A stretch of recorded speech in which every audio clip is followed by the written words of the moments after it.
1999 সালে প্রথম বিশ্বকাপ খেলে বাংলাদেশ ওয়ানডে বিশ্বকাপ। এরপর 7 ওয়ানডে বিশ্বকাপের একটিও ম্যাচ যায়নি।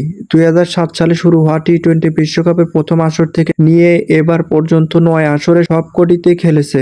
গত 25 বছরে 16টি বিশ্বকাপ খেলেছে বাংলাদেশ, অথচ এখনো কোনো বিশ্বকাপের শেষ চারে দেখা পায়নি দলটি।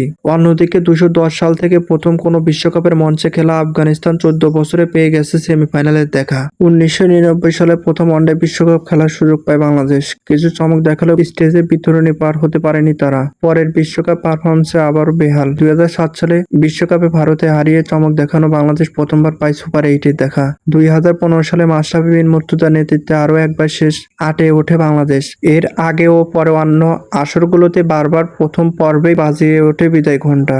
অন্যদিকে আফগানিস্তান ওয়ানডে বিশ্বকাপে 3বার অংশ নিয়ে 3বারই গ্রুপ পর্ব থেকে বিদায় নিলেও টি-20 বিশ্বকাপে চমক দেখিয়েছে। সুপার 10 এবং সুপার 12-এ নিয়মিত খেলেছে তারা। আর এবার তো সেমিফাইনালে জায়গা করে নিয়েছে রশিদ খানরা।